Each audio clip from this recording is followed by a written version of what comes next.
Welcome to the Executive Hustle podcast, where I am your host, Kirsten speaker, author, retired CEO, mother of four, and recovering workaholic.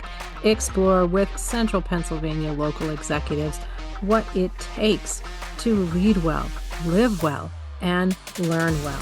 Understanding that leaders cannot survive, let alone thrive, without a spirit of curiosity, a discipline of accountability, and a disposition for vulnerability.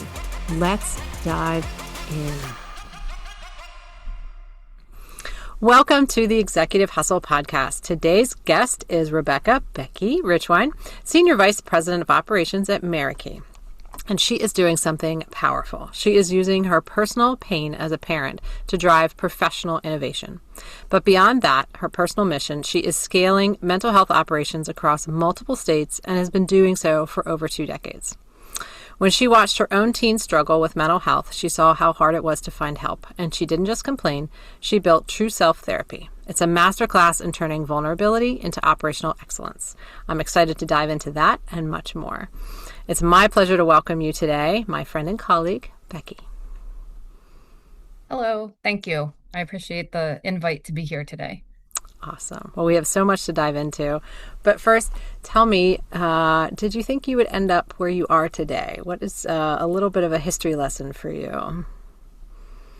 Actually, not at all. I started off getting my bachelor's and master's degree in psychology, and I really thought I would spend a lot of time working in the autism field or Mm-hmm. providing direct care clinical work. And then over the years, I found myself taking on more and more operational roles and then higher level leadership roles, which now has turned into me being able to provide services and support employees across multiple states and multiple services. Yeah. So many people, and myself included, spending a lot of time in nonprofit, it's more than a job, right? It's more than a career. Was there a moment like that for you? There's been several. And in particular, I think as I watched my own children grow up and being responsible for children's services, I had moments where you connect into what's going on at work and at home. Mm. And then also watching all of the other kids that grew up around my children as well. And so there's moments when you realize that you're here not just to help yourself or a particular identified child or family, but you're really here just for the entire community and Mm. all the kids and the children that are growing up in those areas. Yeah. Well, that really speaks to what you've done most recently. Let's talk about True Self Therapy. You've not been real secretive about that this project is very personal to you. Tell us a little bit about that. Yeah, this probably in my decades of career has been the most personal project. Over a year ago, I saw one of my own children suffer with mental health, anxiety, and depression, much of it coming through the transition into college. And then I also saw a lot of peers who were struggling through high school and into college, and it was difficult to get support. Most times, the services that Merakey provides are to a lower economical status families or people who qualify for Medicaid services. But when you look for a commercial insurance therapist and even commercial insurance psychiatry, it's very difficult to find. And so it meant something to me as we went through it. I want to make sure that there is therapy accessible for high school and college age kids who are dealing with transition and anxiety and depression, and really all of those things that are coming along with them growing up and heading into adulthood. Yeah. And so, how did that change your personal experience? How did it influence you leading this project? Like, did it make you more cautious? Did it make you more bold? What was the influence of the personal aspect on your leadership of this particular project? I knew that there was a group or a population of individuals that needed additional support, additional services, another avenue, an outlook, a place to go. And I think it became one much more personable, but it also made me much more bold that we were going to do something. I was Mm-hmm. very fortunate to have the support from our CEO and other C-suite executives because unbeknownst to myself, we've had other executives whose Mm-hmm. teenagers and young adults have gone through something very similar. Wow. And I've noticed that this population kind of sits in silence. They suffer. They think they have to figure it out on their own. And even looking at some of the research, knowing that they're coming from high performing families or executive parents who are uh, immersed in their careers, it almost feels like they also have to perform, and then not knowing where they're headed. So I became pretty bold, but if you know me, that's hard to believe that I became Even more even more bold. bold. Um, but it allowed me to really hone in on and focus on how do we get this done? And Yeah. how do we make sure that we create something that is user friendly as well? It's a full virtual platform. Mm-hmm. We need to be able to meet the teens and young adults where they are in the Yeah. space that works for them, in their car, in their dorm room, in their bedroom, on their mobile devices. It really is replacing traditional face-to-face therapy because as kids are entering into the workforce or into college, they may be moving away from where those services might be in their hometown Yeah. and allowing them to stay connected with a licensed professional. Yeah. Well, it sounds like a great program. It's off the ground. It's running now. It is off the ground. It launched December 1st of Nice. 2025, accepting new referrals in Pennsylvania. And later here in 2026, we'll be expanding into the state of Louisiana and accepting clients in Louisiana as well. And then we have plans to add different states as we continue to grow. Um, in 2026, we've also started partnerships with local colleges and universities across Pennsylvania, Mm-hmm. particularly because many of us have kids in college and Yeah. there was a need and a resource. We also have been in contact with over 2,000 school districts, hospitals, primary care professionals, and other community members to let them know that this service is available. Can scan a QR code and go in. We accept the major commercial insurance health plans, Mm-hmm. and then it all walks you through right online. Mm. That's a powerful program. That's going to reach a lot of kids. Mm. You've got to be so proud of that, and to think that it came from a personal experience and to make such a difference in such a big area for so many other families. It did. That's a big deal. And, I sent my youngest off to college this fall. And interestingly enough, we really buckled down from July to December within the company to Mm-hmm. put this together and get it rolling out. And when they came home for Christmas break, I said, "Hey guys, I have something I want to share with you." Yeah. And I said, "I did this for you.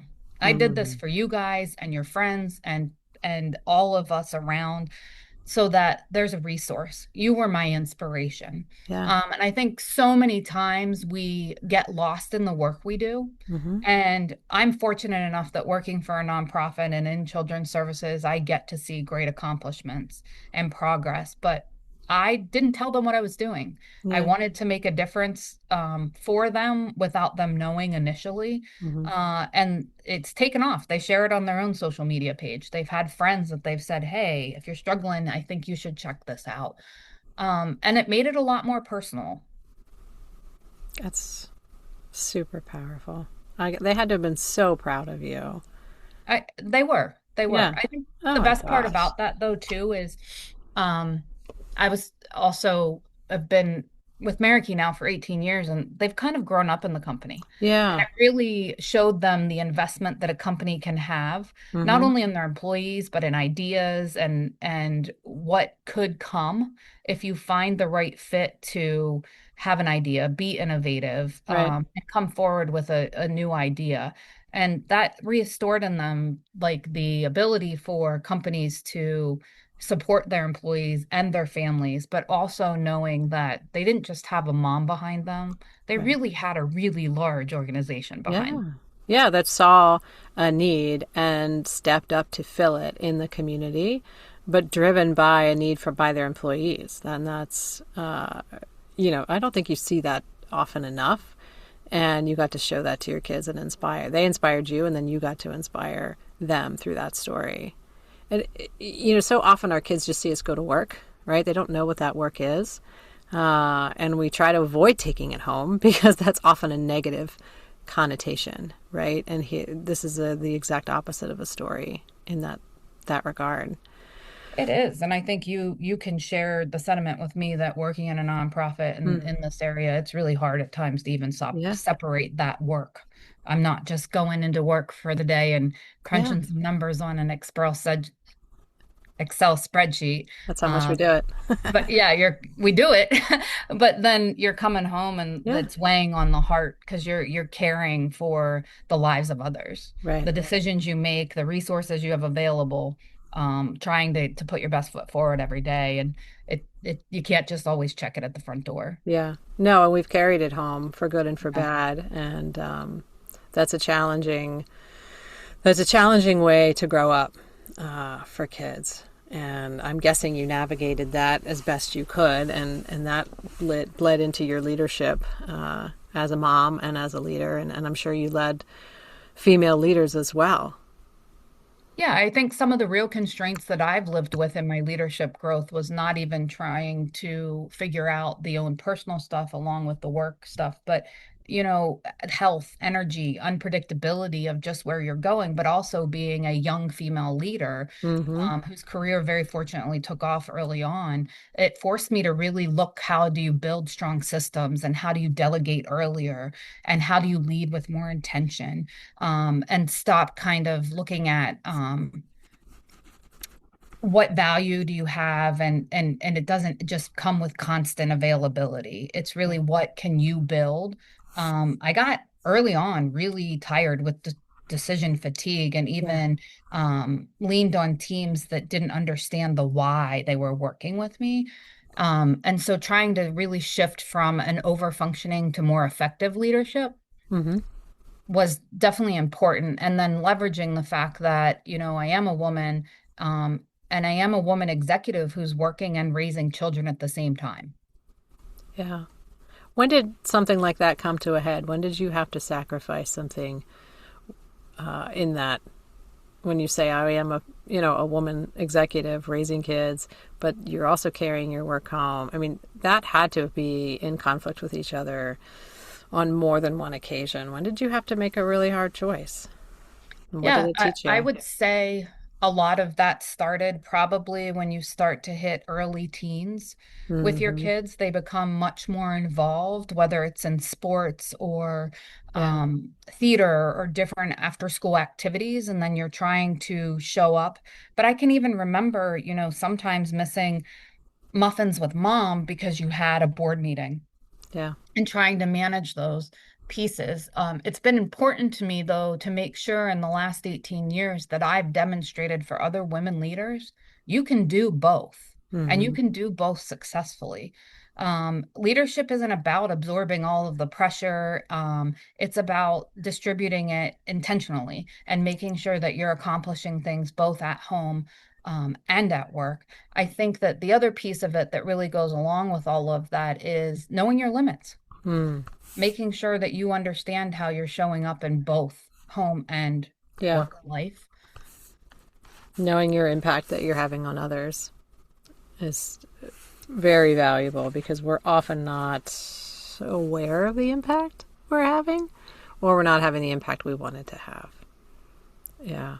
Has there been somebody along the way that's really shown you some of these strategies, these mindsets?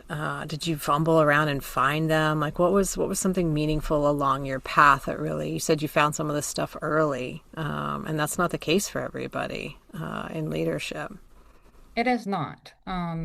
And there are a handful of ways to answer that question. Hmm. I've actually found a couple people who have taught me who I don't want to be as Ah, a leader. yes. Yeah. Because you kind of sit back and you're like, okay, that's not who I want to be. That's not Yeah. how I want to leave people feeling. Mm-hmm. There have been a handful of people. There's one woman, executive in my life in particular, who's a little bit older with two kids, as well. And I just remember watching her trying to navigate that. But really, what taught me a lot of this was being an executive in a very male dominant, older um, team. Mm-hmm. So I was either working with people whose kids were older than mine at the time or didn't have kids, or men who had wives or partners at home raising their families. And one of the biggest mistakes I made early on was overfunctioning, taking Mm, responsibility for things that weren't mine because I was trying to prove myself and even protecting people from discomfort and not helping them grow.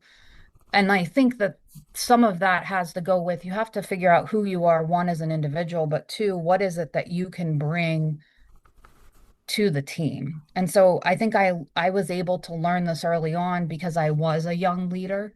mm-hmm. But that didn't come without some fights and some tribulations along the way. Talk to me about that. Um, What makes you say that? I honestly think my leadership changed when I stopped trying to be strong all the time and started to be more intentional. Okay. There's times that, leadership under pressure, you can crack. I've learned both personally and work wise, you don't have to be the strongest person in the room. Mm-hmm. You've got to leverage your resources. I think when you start living well and putting the priorities in, you start leading well Yeah. then as well. Yeah. Um, Continual growth and self-awareness is extremely important. Getting feedback and digesting it even when it's not what you want to hear. But those Well, are the things that if you can take a step back, not always be the strongest person, the strongest voice, and even the strongest willed, um, you can really start to make a difference because you're leveraging everybody else's strengths as well. I think what's really challenging with that for a younger leader, for a female leader in a room full of older and especially men is that's the opposite of what you think you need to be, is the stronger and the louder person in that room. Oh, that's absolutely spot on, Kirsten. I Yeah. spent a lot of time being the louder, squeakier wheel, jumping up and down to get the attention because I wanted to be listened to. There Mm-hmm. was even a funny story in my career early on that an older gentleman referenced me as kid all the time. I'm 30 some years old at that point and just constant was like, well, what do you think, kid? Or how about we ask the kid? And, it just was like, wait a minute, like I'm not a kid. Okay, yes, I could be your child, but it also sometimes isn't necessarily being the loudest. It's making sure again that you are delegating and managing the system and empowering people and then putting trust in to demonstrate what you're able to do. Mm-hmm. What's the fear, do you think, at the bottom of all of this that people are fighting against in that room when you were jumping up and down? What is the fear that's deep down inside that you were fighting against that I think you have overcome at this point? I mean, there's a handful of things. I used to remember sitting back and thinking, no one's ever going to take me seriously, or I'm Mm, incompetent, or what if I say this and it's wrong? I yeah. don't have the years of experience. But what I never did was sat back and say, hey, wait a minute. My lack of years of experience and fresh eyes Mm-hmm. and newer scope of what is going on Right. allows me to be able to come in and give something innovative to do or lead in a different way or look at where we have always done something and figure out one way to tweak it to be better. Yeah. We find ourselves, whether you're a young leader or a woman leader or in any way, trying to constantly prove ourselves. Mm-hmm. But I think sometimes we're actually just trying to prove ourselves to ourselves. To We got ourselves. into our leadership positions for a reason. Someone saw something, you demonstrated something, someone was your cheerleader along the way. And we're there sometimes putting the pressure on ourselves to prove ourselves, not to anyone but ourselves. Right. Most of this pressure is self inflicted. Yeah, 100%. So if And it, you went back 20 years to the Becki that's showing up for day one at, I don't know, what was it then? Keystone NHS, whatever your first one was, right? We all probably yeah, worked, yeah, worked at the Keystone same Human places. Services. Yeah, Yeah. yeah. What advice would you give that first day, Becki? I have grown so much over the last 20 years, but even so much more in the last 2 or 3 years that, you know, Becki now would probably tell 20 years ago, just buckle up. Don't question it, just buckle up and do it. Because and it's so hard. If you knew what you knew now then, Mm-hmm. you wouldn't Mm-hmm. even be where you were. Yeah. Um, If anything, I think I would tell myself, take a couple deep breaths, take a step back, look at the bigger impact. I really allowed my own anxiety to play into that for a long time, Yeah. and question myself and the decisions or the growth or where we're at. And if I just had a little person sitting on my shoulder, it would be, it's okay. And I think the other thing too is make mistakes. Mm-hmm. It's okay to make mistakes. Just don't make the same one over and over again and Mm-hmm. continue to grow through it. Yeah. Failure is Like, not final or fatal. it is not. And I Mm-hmm. used to tell everyone, my biggest fear isn't death, it's failure. Ugh. But failure of what? Right. Like, and I could never answer the failure of what? Not being Mm-hmm. good enough for who? And You. so really You. reframing Mm-hmm. what you're asking yourself is important because I don't know failure of what, and I don't know who I'm afraid to not. Like, Yeah. and if I could answer that, then we could worry about it. But at this point, I'd rather say, hey, you know what? A lot of people had a lot of failure before they had a huge success. Mm-hmm. And that makes us some of the best individuals that we are, because it allows you to grow and change, and learn. Yeah. Leaping from failure to failure with no less enthusiasm, I think, is the Winston Churchill quote, right? And how do we continue to do that? Is Yeah. that My biggest ultimate? failures have been my greatest lessons Mm-hmm. Yeah. Success in a is a very terrible positive teacher. way. Yeah, sure. Because with Oh, yeah. success is a terrible teacher. Or is it luck? Or did I actually do something right? How do you know? You don't And know. if all you're used to is success, then you don't really understand and can relate to people and all that they're going through Yeah. either. Yeah. Which comes back to empathy and leading in a nonprofit, I think empathy is so important with the clients that you serve and the people that you have as employees. I'm sure empathy is right on the top of your list. It is very, very high. Mm-hmm. Yeah. What are you still learning as a leader? How you show up every day. Hmm. Um, you know, I am a very can be a very over passionate person. And What? so my frustration level can rise at times that it'd be easier if I could remind myself to take that breath that I was going to tell 20-year Wait, is younger still this me. the same advice is still relevant? It is. I Oh my mean, here's God. the thing. It's not to the same level, but it's Yeah. like you at times have so much passion to want to make change or th see things move fast. I'm a fast Hmm. mover. I want it done now, if Yeah, not yeah. now, yesterday, right? And to just take that moment to look around and celebrate the accomplishments, but also, it's gonna be all right. And so for me, it's just the way you show up every day Hmm. and trying to remind yourself that there's hard days, but there's still the next day. Yeah. God willing, there is still the next day. Yeah. Yeah. Oh, you are leading. I've lost count of the number of programs. No, lost count the number of states. It's a You and me both. yeah, probably you too. So, you know, there's this fear for leaders when they are building companies and building programs and building services about growing and getting disconnected from teams and employees when you've started small and quality and culture. And I know you eat this stuff for breakfast. You love this operational stuff, and your division is, very successful inside of the mothership of Merakey in terms of operational excellence, culture. Talk to me and talk to listeners about some of the things you've learned and have found successful in, building high performing cultures, operational excellence, quality control, those kinds of things that would really resonate, I think. Yeah, absolutely. Just to give you scope too, post COVID, we have in our division right now 800 plus employees, Yeah. and we're across 6 different states, Yeah. providing a variety of services, anywhere from community behavioral health services, education services, and then the commercial insurance, true self therapy that we started off talking about. Yeah.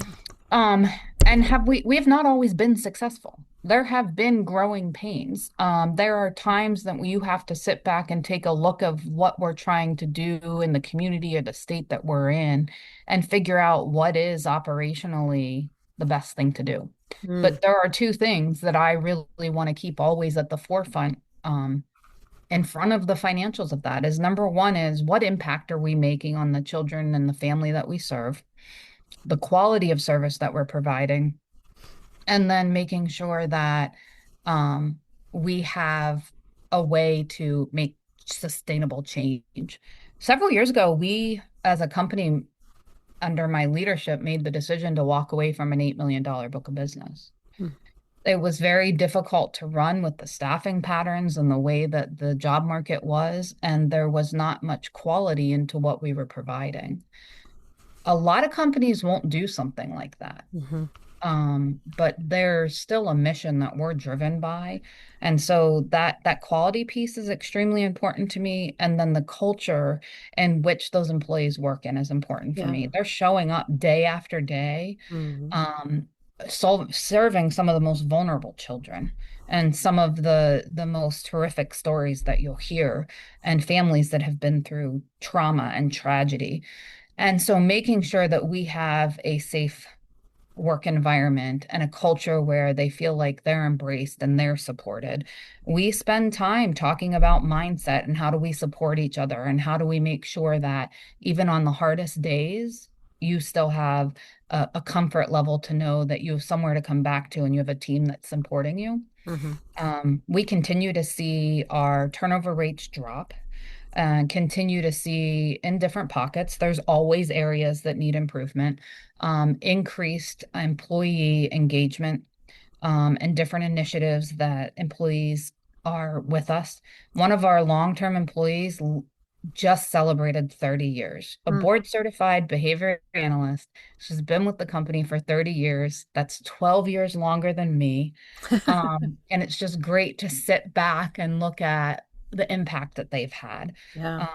And I think it has really allowed us to continue to work on that culture piece of the environment we create for our employees, but then too, making sure that at the end of the day, the clinical integrity is there for the work that we're providing as well. Hmm. What are some of the operational mechanisms that you like, top two to three, that you make sure like these are the ones that these are the sacred cows that we have to stay in place? These are the mechanisms that support that the high culture, the high engagement. They know they have the safe team to come back to. These are the mechanisms that we employ as Merakey Children's Services to Yeah. get that. There's a handful of things, both on the clinical integrity side and then the culture piece. And first and foremost, I'm really thankful that Merakey decided to get accredited by a company called Presidium. Okay. We are one of the only nonprofit human service organizations that have full accreditation, and we've been through reaccreditation. And Presidium comes in and looks at our policies, our procedures, and all of that to make sure that we're supervising and observing children and vulnerable adults in the best way possible to prevent neglect and abuse. Mm-hmm. So that higher level of certification that isn't needed really helps us look at the clinical integrity of what we're doing. Got So it. we're doing observations, we're doing critical case reviews, we're reviewing our incident management with an incident management team, and always just looking for where we can be one step better.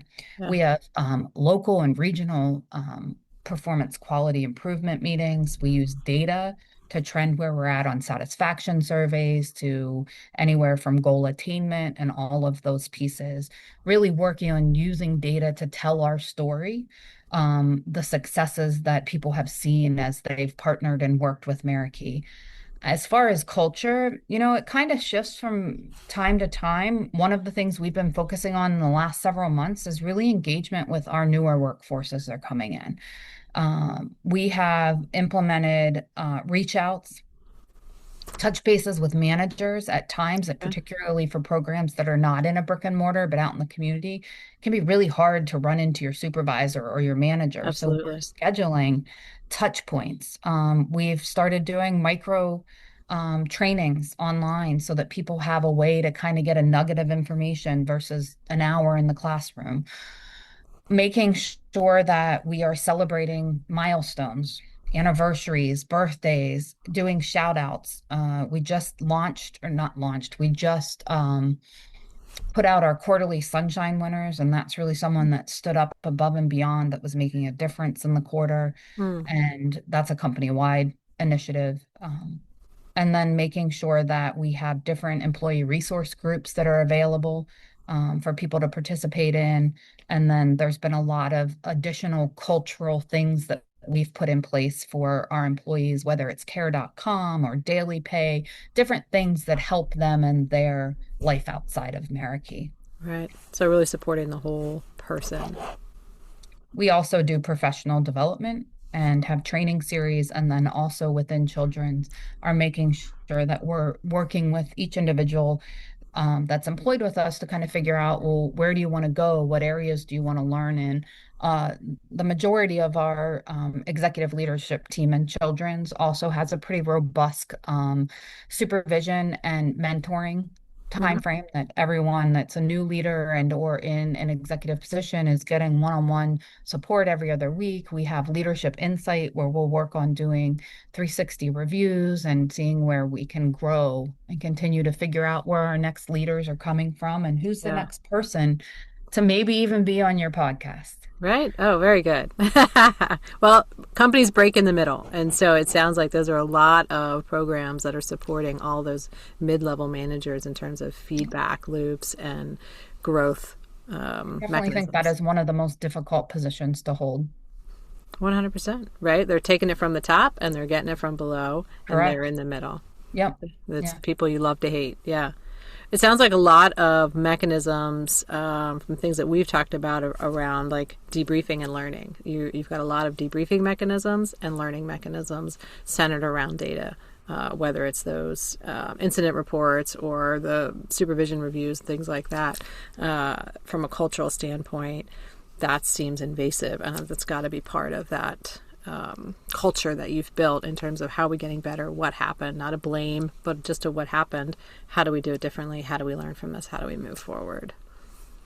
Yeah, there's definitely two things with all of that is, a funny story for a moment. There was a while back, we had an employee who's been here for a long time, and she didn't always work in children's services. And she used to joke around with me in regards to, I don't know what you guys are over there doing. She's like, everybody's drinking the Kool-Aid. She had an opportunity about 4 years ago to come work for children's services. And about twice a year, I now get a gift basket. And is anything, everything that you could possibly think of Kool-Aid related. And she Ah, goes, I drink the Kool-Aid. She's like, I'm all in. She's like, I love this culture. I love where you're at. yeah, And that is literally my yearly biannual reminder yeah. that, like, you might be on the outside, you might not understand it, but once you come in, you understand. And that's the culture piece I want to just continue to have. Mm-hmm. I also think what makes me a phenomenal leader isn't me. It's the team around me. It's making sure that you mentioned earlier on is as you grow, it makes it more and more difficult to know what's going on the ground. Yeah, I don't know that we'll ever change that narrative for any company, but making sure that you have people that you entrust that can inform you of what is happening, but also making sure that it's the people around you that have knowledge as well. yeah, When you operate as a solo leader, you lose. yeah. Yeah, I think the growth and the barrier that people get stuck at is they can't make that next leap of leading through people and trusting I won't know everything. I will get told what I need to get told. And it's my job to make clear what's important to me, what's important to the company, and trust the rest with the people that you've put in place. So hard. One of the things early Super on hard. was trust, right? I'm a Yeah. recovering perfectionist that wanted to control it all. Yes. Um, And wouldn't it be better if we just got to do that? um, eh, not going to be successful that way. No. Well, Not you'll only even for grow your so own far. health Yeah. Yeah. at all. Yeah. But making sure that, I definitely learned management by managing my energy and Mm. trust and building strong Managing energy. teams and delegating and being more intentional around um, where I was leading. Yeah. The most successful leaders that I work with and know do the best at delegating and clear communication. Well, and And Kirsten, you and I've known each other for a while. Clear communication has not always been a strong suit of mine. but we're getting better. We're I getting better. much, much better. I expect people to understand what I'm thinking, right? I don't think that's too Um, much to ask, quite frankly, as a leader, right. but I'm recovering from that as well. But here's the thing, like, you turn your advocacy into some type of strategic influence and you clearly define what you're expecting. You take a moment to pause, you bring Yeah. other people into the room, you allow them to be successful. Yeah. And it doesn't always have to be the way you envisioned it. You can That's get from perfect. point A to point Right B. there. Right there. Um, And that's the difference between a conversation and, an edict. Like a yeah, conversation is two-way and I may not see everything and I have to yeah. be open to the other person adding to and it changing, the outcome changing, right? And that's Mhm. the conversation piece. And that's a vulnerability piece. So, you know me, you know my big values here. And certainly for the podcast, I talk a lot about vulnerability, curiosity, ownership. Which of those resonate for you? Maybe right now, which of those are big for you? Honestly, I wouldn't think I would pick this, but right now, as you say that, curiosity really is a Hmm. big one for me. Where can I go next? What can I do next? Who can be the next person? Yeah. Because I think the biggest thing I definitely learned was, being indispensable is not the same as being effective. So I want to figure out how to just keep, understanding my limits and designing teams that can be successful and looking at what else can be done in the industry to um, really create whatever's next. What next big impact can we have? How can we change the life of a child or a family? And what is it that what's next? I just want to keep learning and being curious on um, what what can happen when Yeah. you keep an open mind. Well, having those future possibility, um, what could be conversations, are they're curious, they're creative, they're courageous conversations, and there are a lot of conversations that many people find difficult. But I think when we can find the leaders that want to live in that possibilities conversation, it's really exciting for a company, and they're going to go far.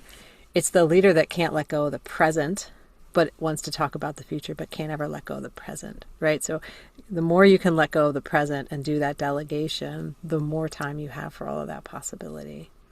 Absolutely. And not to be afraid of change. I Yeah. think we get stuck too often in the present and even in the past of what Oh has God, always yeah. worked Hmm. without and lucky for me, I love change. Give Yeah. me something new, let's try something.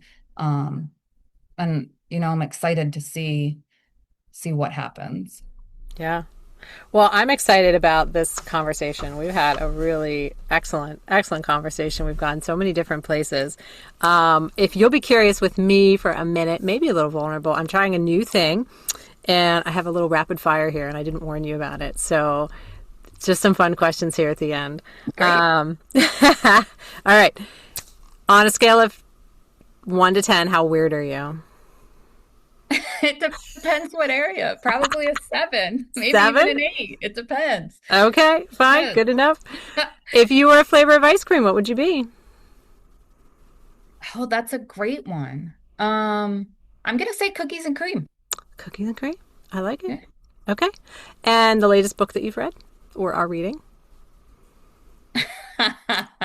That's a great, great question. I have not picked up a book in the last month or two, so this is the right question to put me on the spot to figure out which one should be next. I actually have a couple, and I was Yeah. just given a new one yesterday. I know. The Way of the Shepherd. You The could Way be of the reading. Shepherd. So Did you know you what? you could be Let's reading make it? a commitment to that. I will Okay. make a commitment that we'll have that read by the end of It February. wasn't that big. We can read Yeah. that. Good.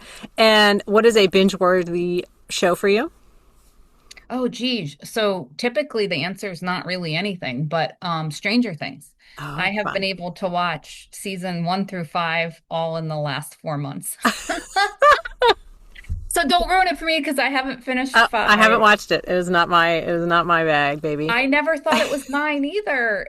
Nothing have I I got ever my fill with watched like that, X-Files. I'm good. which is kind of like why I said maybe I'm a little weird because I never would have thought I would have gotten into Good something for like you. that. Good But for you. here we are. Last one. What is your guilty pleasure that you're willing to share online? Oh, probably coffee and iced tea. I drink way too much Mm, caffeine. Yeah, okay.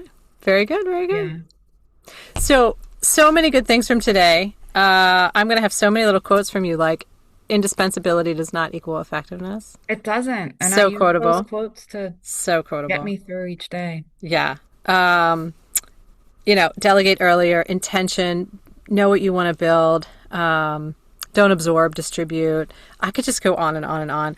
I love, though, from the company standpoint, what was your North Star? What impact are we making and how are we making a sustainable change? And you really use that as a litmus test for like, do we continue to do this work or is there more important work, with these two criteria somewhere else? And having the courage to ask those questions. And if the answer is no, to say no and to put your effort with your company somewhere else. And that's brave. That's brave leadership. So just really great to hear about your story, to hear how you've turned a painful experience with your family into a program that's going to help thousands of kids.